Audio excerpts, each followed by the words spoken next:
remember there's miracles because I forgot, this biggest message from this movie. Mind you, I can't even watch the whole movies or TV shows unless I'm able to pause it due to my bladder. But anyways, um, always remember that miracles are all over, and every day miracles are happening all day long, 24/7, and God is working 24/7. And then we have to remember that all the bad stuff, the devil's working too. Okay, this is a bad and good world. Okay, all the good stuff is God, all the bad stuff is the devil and his demons. There's angels that God bring on this earth for work, or he have messengers through people to be like angels, to do miracles and good things for people. And then remember that God is forgiveness. He is love. He is the way, the truth, the light, the beginning, and the end, Alpha and the Omega. The only way through God is through Jesus Christ, his son, who died on the cross for your sins and rose from the dead in 3 days. He is alive and he is coming soon. No one knows the day or hour, so don't be deceived. If you're suffering and hurting like me and in pain while homeless, betrayed, continuously betrayed while homeless, I found out who's my real friends, who my real family is, both extended and immediate family. Through all the bad, I always see the good. And this was by far the biggest lesson in my entire life. And I've learned a big lesson since I was 6 years old to 13 with one eye crossed. I thought it was hard then. I thought that was the biggest life lesson I would learn. But this is one also. And I can't even compare which one is worse. But I always take something out of it. And even though I want a miracle, just like the movie Miracles from Heaven, I've seen it years ago, and it's heartbroken. Numerous movies where people are dying or suffering, and just know you're not alone. And movies like My Sister Keeper. Now, for this movie, when I watched it years ago, okay, it came out in I think 2006. I don't know, 2000 something. Of course, I wasn't suffering or in pain or not able to live a normal life anymore. So it touched even harder now than it did years ago. But it's a good reminder. I always love movies and TV shows for the message. Okay, of course we love comedy, romance, and then people who would take religion too far with like, oh, you can't watch scary movies, like if you're gonna go to hell or something. And I could understand certain ones that's too far, going too far, like paranormal activities and the conjurings, and certain ones that go too far. It's a lot out there, like the exorcists and stuff. Of course, you shouldn't watch those ones, but like the basic ones. But anyways, to get back on topic, um, just know that no matter what, God is always on time. Even though I want to die or have cancer, and so I don't have to suffer anymore, or not be normal anymore, and I can live a normal life again. I always beg for one more day, just one more day to be normal. So don't ever take anything for granted. Nothing. Like in life, you can take something for granted, like your bladder. And of course, it wasn't as worse. It was bad, but I made it worse trying to fix it instead of trusting God and Jesus Christ. But just know, if you don't have cancer, you're not dying, don't put nothing in your body. Don't trust nothing in your body. And then in my situation, don't help the wrong people. Even when I'm homeless, I've helped the wrong people. But I always do so knowing, I mean, it's been a lot of unexpected stuff from people, but some of them it wasn't expected. So I knew better. I knew the red flags. And I'm a person who like to prove a point to myself that I'm not crazy about people and who's bad and who's good. It's going to be a time when these people going to need help again. And this person always put people first, and I was always put last or forgotten about or left hanging. But I always knew that Jesus Christ was with me ever since I was a little girl and I was different and one eye was crossed. I used to love going to church. I can't even make it to church. But I'm hoping one day to get back in church. And I'm hoping one day to be able to have a normal life again. And I'm hoping to one day be able to get back in my field working with children, certain age groups. I've worked with all age groups except high school and middle school. But anyways, I'm pretty sure I worked with children in middle school too, but not high school. Um, but I love movies and TV shows, and of course, being able to pause and stop it in order to actually watch it instead of from the toilet. But I've learned to cope with my disability and work a way around it, like at jobs. And of course, I still get discriminated against. I still get it's hard to work, but I still push through because of Jesus Christ and God, and that's what I did when I was little. You know, that's what I did. I knew I was never alone, never alone. And the most innocent people, the most godliest people, are the ones who are going to target you, just like the bad people. And they don't realize you're just as bad as them. I was in church. That was my safe place. Of course, home was my safe place. And of course, I had one sibling ask why I was the way I was. Because I used to bully my siblings. And that was the only way I could lash out and deal with what I was dealing with at a young age, getting bullied. Of course, most people think that you wouldn't bully someone because you're getting bullied. It was out of love because I didn't receive love in school. I received hate. I was treated like an animal, and that's pretty much how I feel like. That's why I tried to fix my blood. I always think, why was I so stupid to just putting stuff in my body? It's because when you're so desperate, it's kind of like the mark of the beast. You're willing to do whatever. And that's what's going to happen. So many people, when they get left behind, they're going to be so desperate. And I understand.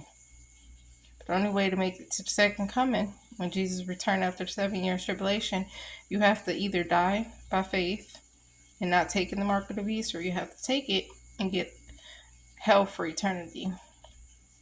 So a lot of this is reminders. And I've had a lot of guardian angels in my path. It reminds me of this movie so much.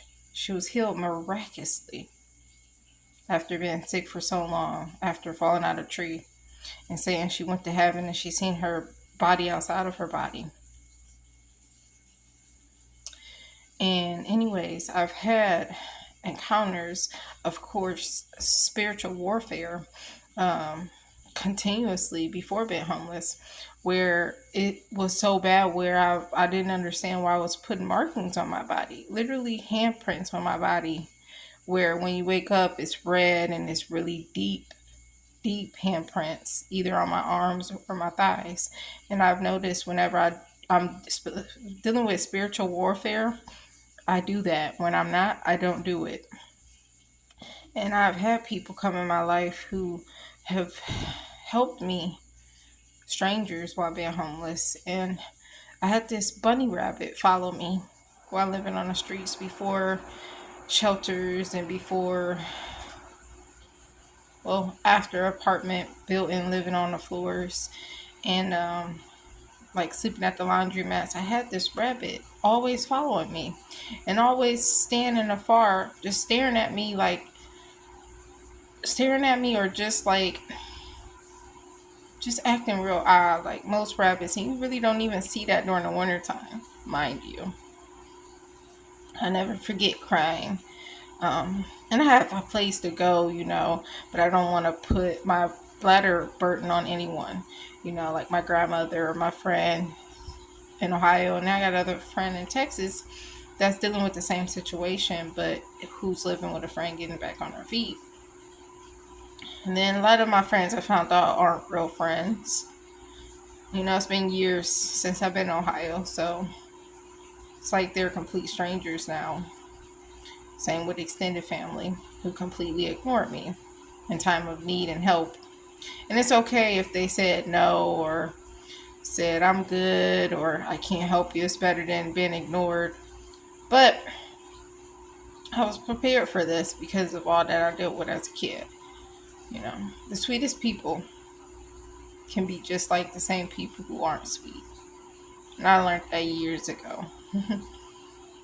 And I forgave everybody, and I still forgive everybody to this day.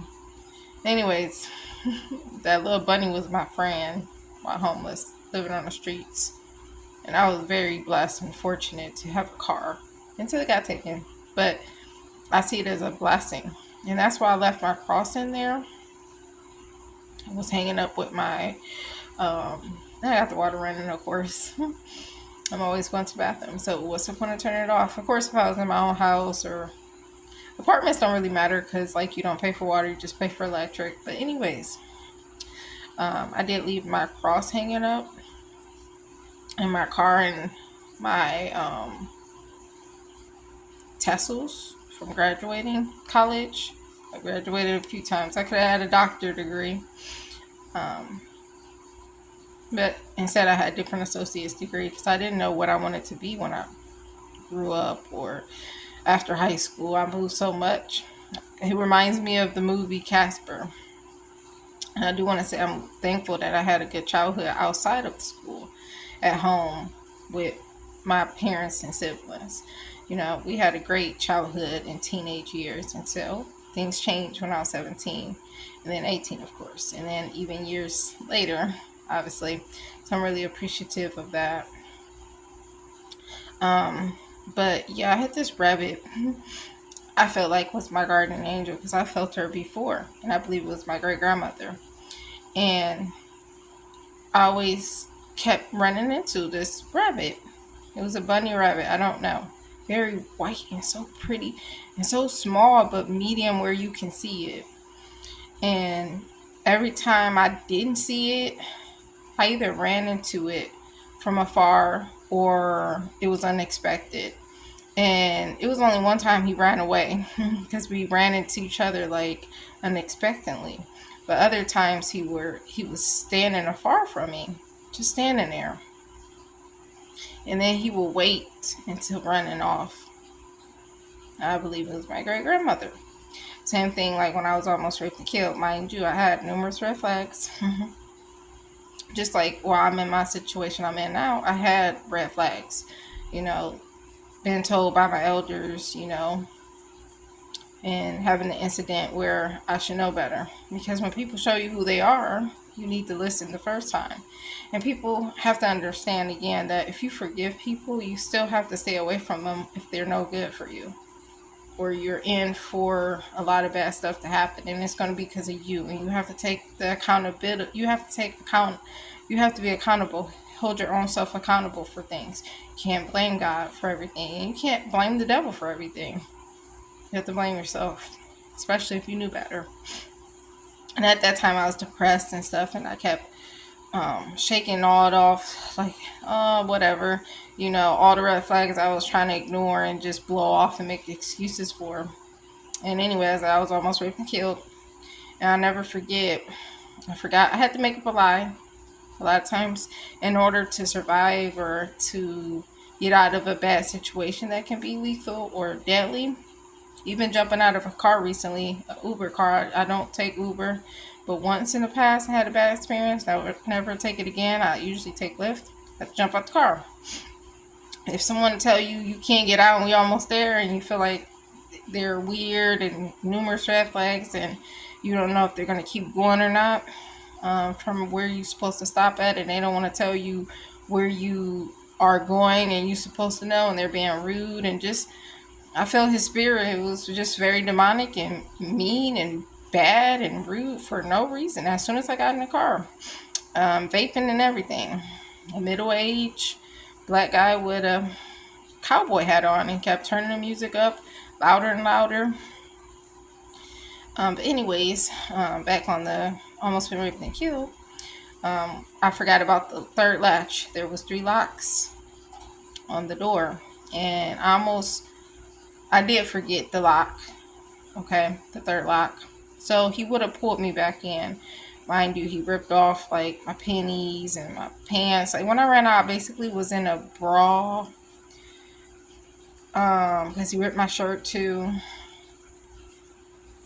And like I don't know if I had my bottoms on or not. I can't really remember. But I feel like I had my bottoms on, but my panties were ripped. I'll never forget that night throwing that bra away and those pennies away because I didn't want to think about that experience. Anyways, he would have pulled me back in because if anybody knows in a motel or hotel, and this was a smaller one I'm even in now, especially the daily one was even bigger than this place, motel. And it really doesn't matter. But anyways, size wise. Anyways, by the time he got around the bed, he already was able to pull me back in, but I felt a push. And when I got out of the room, mind you, we were fighting. So I'm always fight for my life. So I'll never fear no one again, but I did fear him that day. I did have my life flash before me. Um, as that saying goes. And I never forget the sun hitting me because I never forget it was numerous, like I said, numerous red flags. And it was like pulling down the sheets like as if you're getting in it to lay in it. Like I'm getting a massage, you don't need to do that. Again, red flags. Closing the curtains, red flags. Like why do you need to close the curtains? It's summertime, I don't care if it's AC on or not in here. Just numerous red flags that just was signaling and telling me in my heart and conscious and discernment, you know, to leave. Um, anyways, this I'll never forget the sun beaming on me and it being so bright. And I looked up at the sky and I just felt a push. But anyways, like I said, there's always miracles all around through people. And like a lot of lives are saved by miracles where people could have died. So when people say, how come so many people are some people get saved and some people don't. It's just their time to go. Everybody have a time and place to go, when God calls us home. And it's not because, they're a bad person or they don't deserve to have a miracle or get saved. Like when I had eye surgery, I had a 50% chance of dying. That scared me to death, especially because I didn't go to all my appointments. And I went to Cleveland Clinic. Shout out to the doctor. I have no idea. Very nice Caucasian man. And I never forget that was the biggest day of my life. Even though I was really scared and I was going to say, no, I don't want to do it no more because I started seeing all the tools that was going to get done on my eyes. I'll never forget him telling me to count down, with the gas on my mouth to go to sleep. But anyways, I'll never forget when of course I had a patch I had to wear and my eyes was bloodshot red. I had to wear it for a long time. I was out of school, being a nerd, still doing my assignments. And I literally completed it all before I even went back to school, way before I would return home. And I actually had my teacher come and another person who worked with the teacher. At that time, I didn't realize she was an assistant. She was a little bit more than a teacher assistant. But they both came to visit me, which was really special, and brought me gifts or whatever. I'll never forget the gift I got as a kid when I had my eye surgery. It was a purple one. I thought it was the most ugliest thing ever, but I loved it because it was a special moment for me. But I'll never forget having the doctor hold up a mirror and unveiling my eyes no more red and straight. No more bullying at schools, no more bullying at stores, no matter that me and my family, immediate family, and me and my sisters would never be close again or I'll never talk to them again. Forgive them, but I'm learning you have to stay away from people who do that stuff to you, especially when you're homeless and you're still getting betrayed. They will always be my guardian angels during that time frame. And that's how I feel about certain people who have helped me. Complete strangers, not people who I made out with, for example, guy wise, not even offer me a blanket or a banana or nothing at all. Friends, from back home that I haven't seen for years. So it's totally understandable as well. Because after so many years, it's like you don't even know them no more. People have families now, people have children now. But there is a friend back in Ohio who, and of course, I didn't get in contact with everybody from Ohio because we went to so many different schools. So, of course, I didn't get in contact with every single person to know who my real friends are. But we will be friends forever.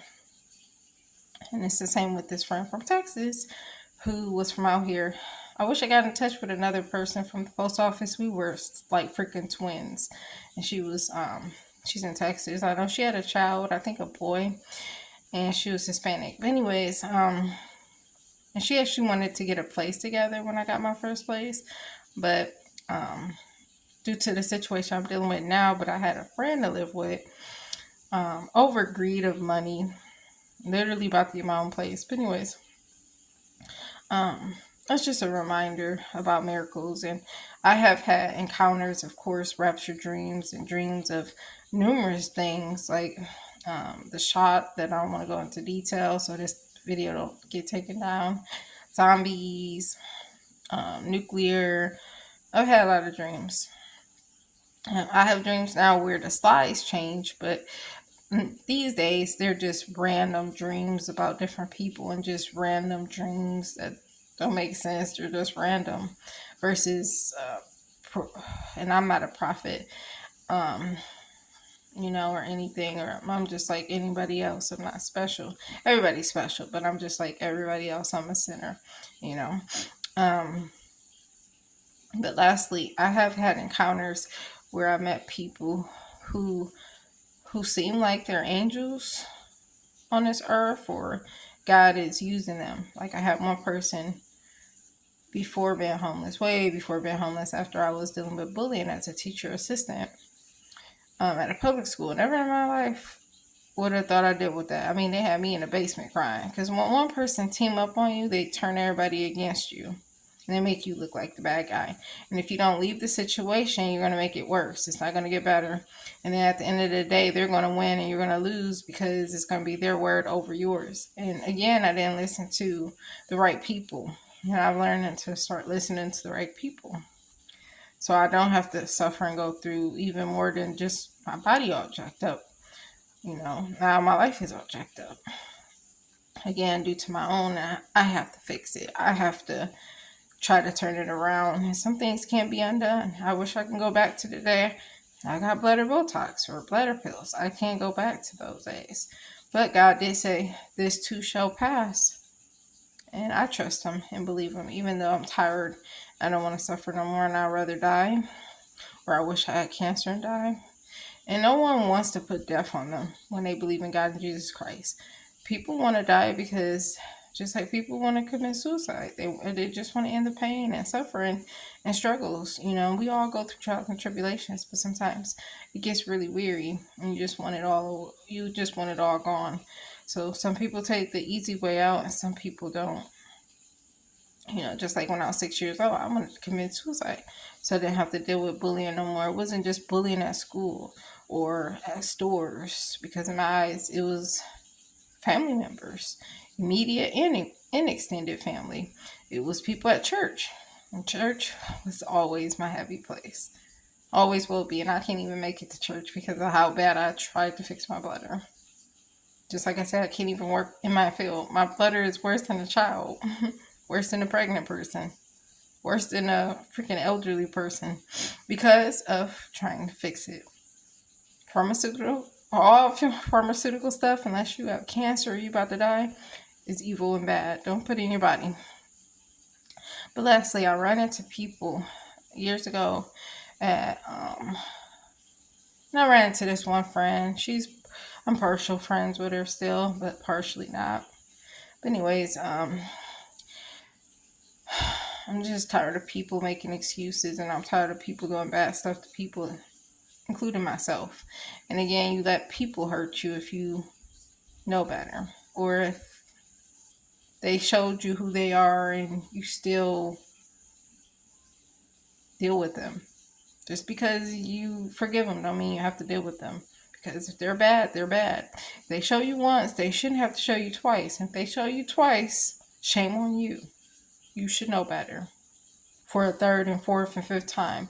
And the biggest thing for me, I knew to cut people off, but it would be for years, for like 2 to 3 years, and then get reconnected. Bad idea. People don't change. Most people don't change. All you can do is pray for people and hope that they change. You know, my ex in prison, pray that he changed. I pray that my immediate family change, and so forth, so forth. Anyways, so I did run into encounters with people recently and in the past.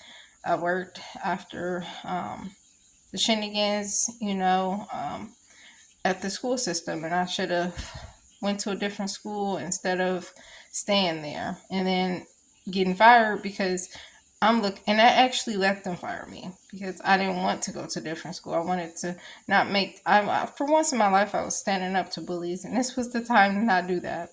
In the past, I needed to stick up for myself, and I couldn't, and I wouldn't. So that's why I did it, but it was not a good time frame or a good idea. Anyways, I had this lady at Menards come up to me, a Caucasian with long brown hair. She looked like a camper, or maybe she lived in like a RV or something. I don't know. She looked like a regular person, but she just looked different. Out of nowhere, I'm literally standing up from stocking on the floor. You know, you have different rows and stuff. You got to stock and stuff, and maybe high up, maybe in the middle, maybe low. Anyway, she came out of nowhere, and it's interesting because I never seen her leave the store. Didn't see her at all no more, because when you're stalking, you literally see everybody on the floor, and you can kind of see people leave and go. Even though she came in the one entrance, of course she would leave out the other entrance. But I don't know. Anyways, she came up to me and just immediately said, "Jesus loves you." And, of course I said, "Oh, thank you. Jesus loves you too." And it was just like super random, out of all these people, she could have said that to everybody or just out loud or whatever. And then recently, at this motel, I've never seen her again, but I have seen the car that she was in. Out of nowhere, I'm literally just getting in the lift to go wherever I need to go. Most likely running an errand because I work third shift. And she just said, "God loves you." And it was just like a sense of urgency how she did it. Like she just jumped out of her car as if she was just sitting there. And I turned around and I said, "Oh, thank you. I needed that." And I meant to say, "God loves you too," but I forgot to. I guess I was so thrown off.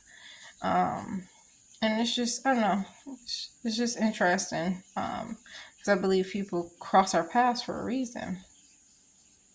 But I just want you to remember that throughout all the bad, then and now, God is still so good.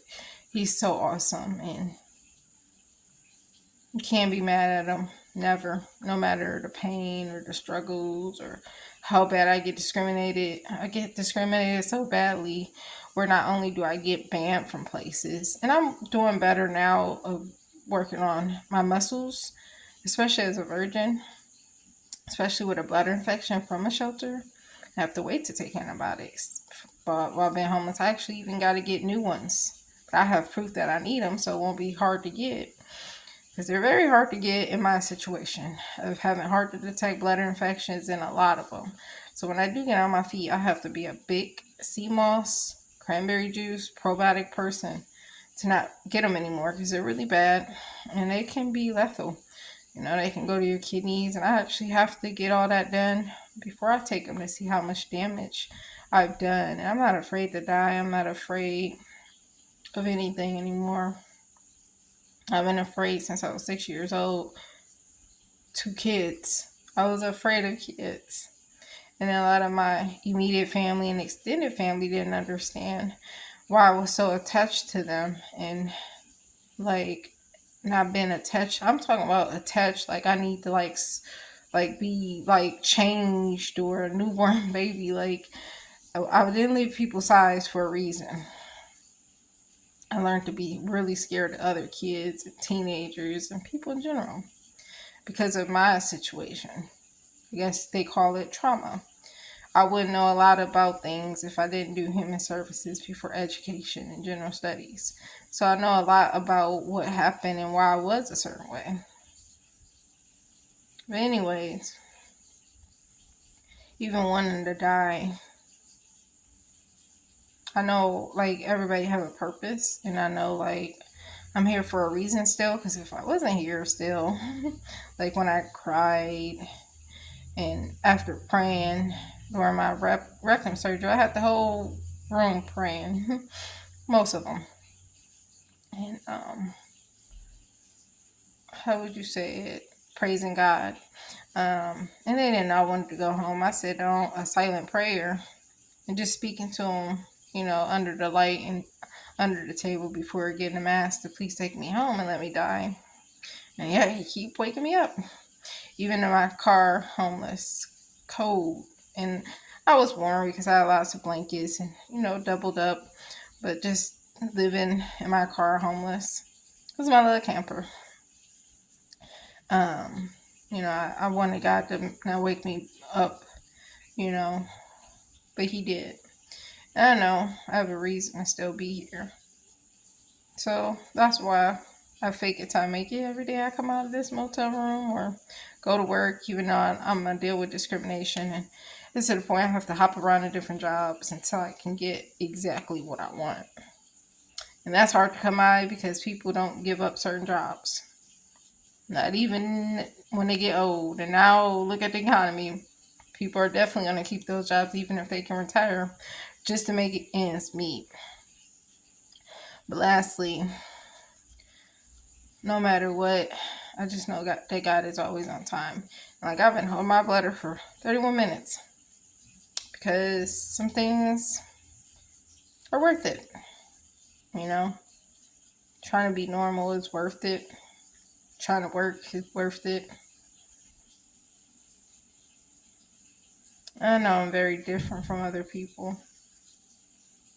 And a lot of people don't understand, even if you don't understand what I'm saying or it sounds stupid or my videos don't make sense, it doesn't matter. All that matters is that I try and that I'm giving out warnings to people. And it don't matter who don't listen. As long as one person listens, it doesn't matter. Because that's one more person in heaven and not left behind. And I know in my heart, in my spirit and discernment that I'm different from my whole family. I've been different since I was 6 years old. And we are the black sheep. We are the chosen ones. And I'm not no special than my siblings. I don't think I'm better than no one.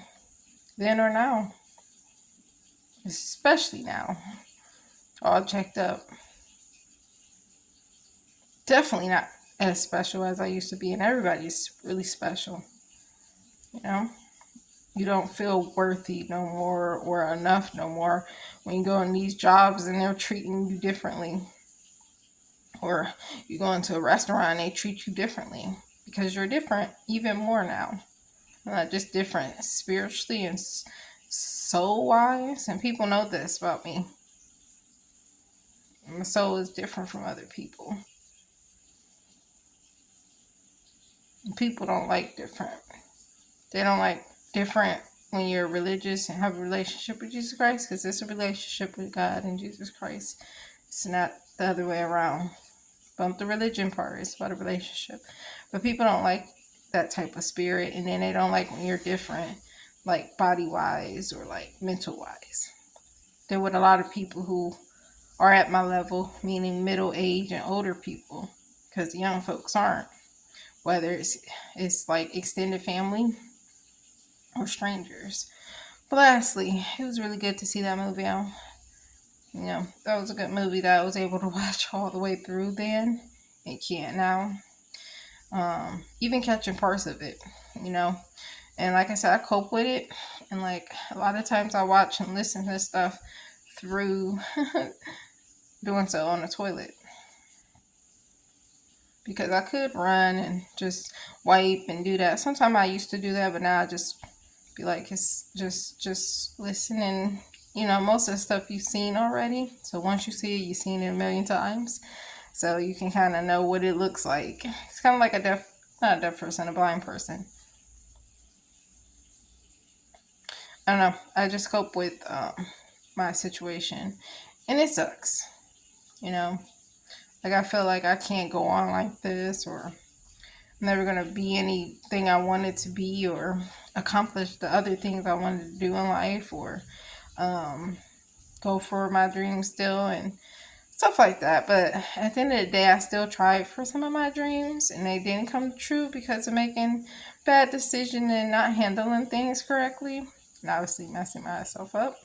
But I did live a fulfilling life. I have accomplished so much, more than I ever thought I would accomplish, or things I never even thought I would do, but I was led to do. And I have lived my life to the fullest.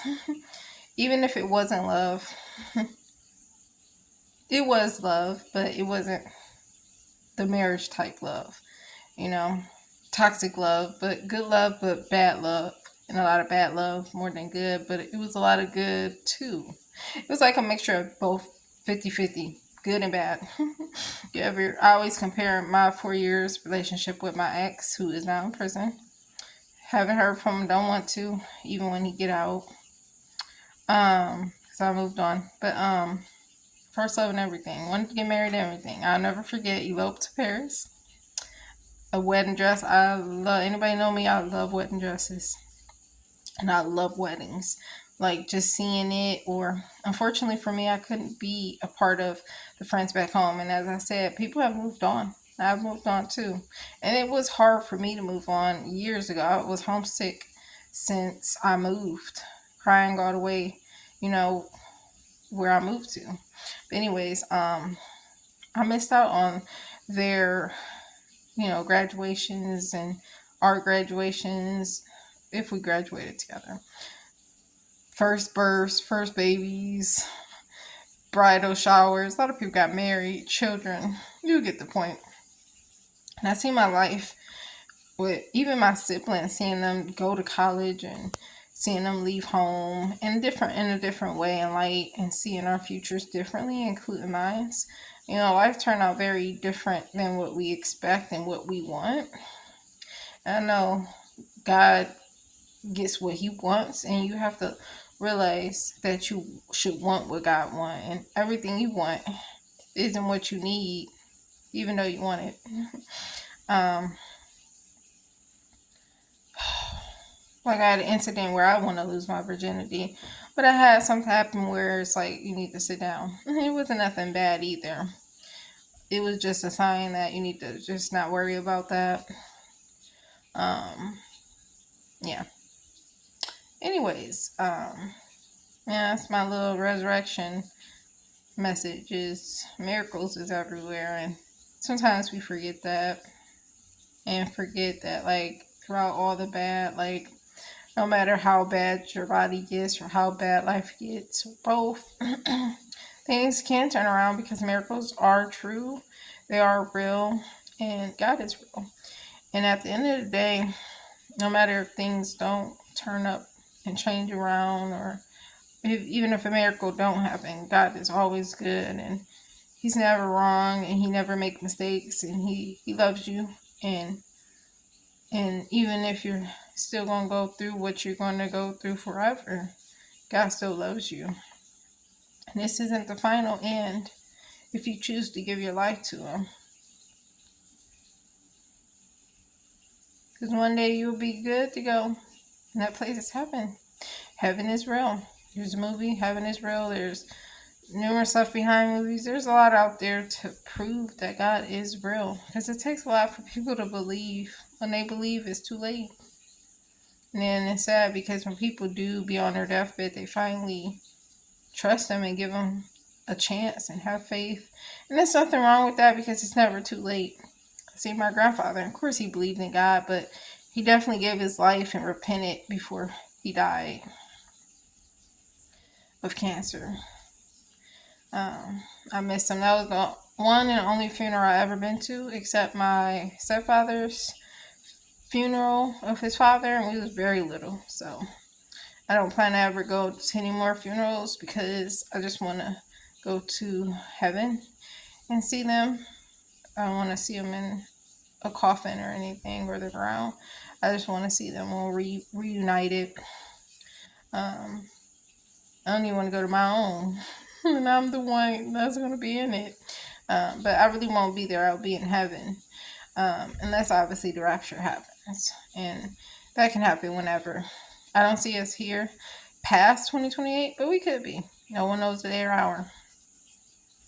Anyways, um, as much as I want to go home and I want to go to heaven, I'm still gonna keep pushing through, and it's really hard.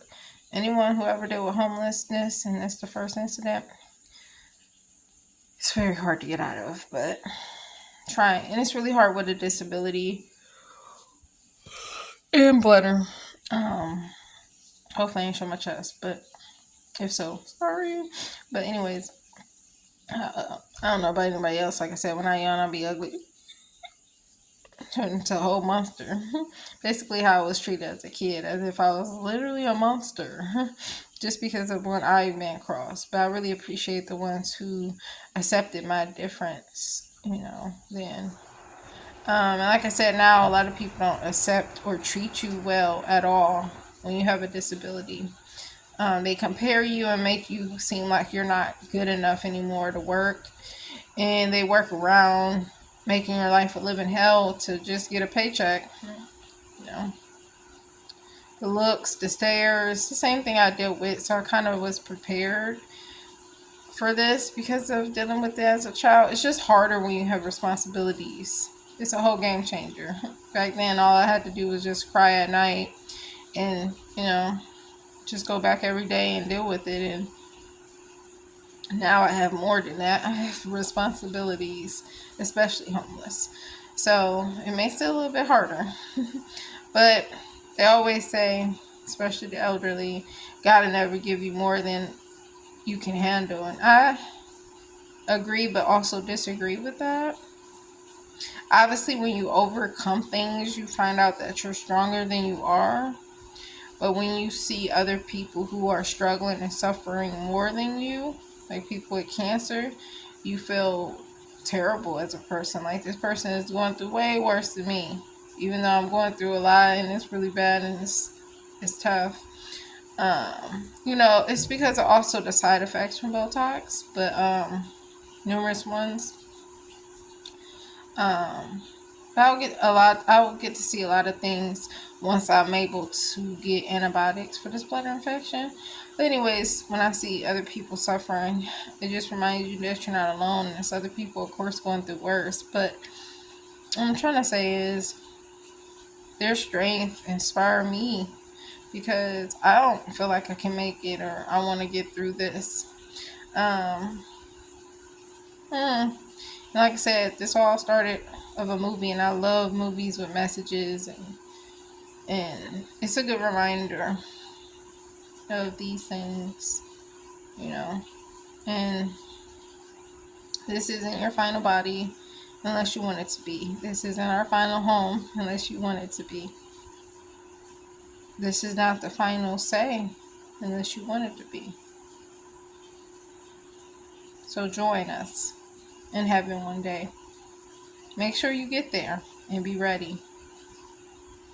Don't worry about when. Just make it.